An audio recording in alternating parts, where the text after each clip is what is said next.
আচ্ছা তোমরা স্নানের পর কি করো? আচ্ছা আমরা আগেই করি, কিন্তু কি করি?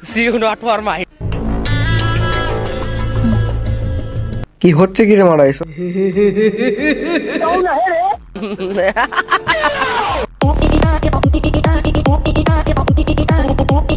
আশা করি প্রোডাক্টটা ভালোই হবে, অতবার করে যখন লাগাচ্ছি। ঠিক বলেছো। 100-200 টাকা সারে আজকে 300 টাকায় মিশোতে প্যান্ট কিনেছি। তাই নাকি? ওই ট্রেন্ডিং না কি কয় ওই প্যান্ট। কোন ধরনের প্যান? নন স্টিকের নাকি? আসি রে পেট ঠান্ডাইয়ে তুই।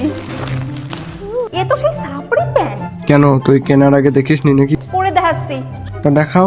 ধুর, যত ভাবিস যে আমি সাপড়ি জিনিস খেলেমো না, আমার ধারে এই সাপড়ি জিনিস ডেলিভার্ড হয়। আচ্ছা এই ব্যাপার। কি করবো কও না, মানে কিরম লাগতেছে, কেন সাপড়ি লাগতেছে? কি অস্বস্তি লাগতেছে। প্যান্ট না পরে নন স্টিকের প্যান্ট পরলে তো এরকম অস্বস্তি লাগবেই। আমার জন্য ওই 100-200 টাকা জিনিসে ঠিক আছে, ঠিকই বলেছো, 300 টাকা মনে হচ্ছে হেবারে জলে চলিয়ে গেল। বিষয়টা খুবই দুঃখজনক। দেখে নাও, তোমরা নিজেরাই দেখে নাও। নাকি উপরের এই গেঞ্জি খান চেঞ্জ করলে ভালো লাগবে না?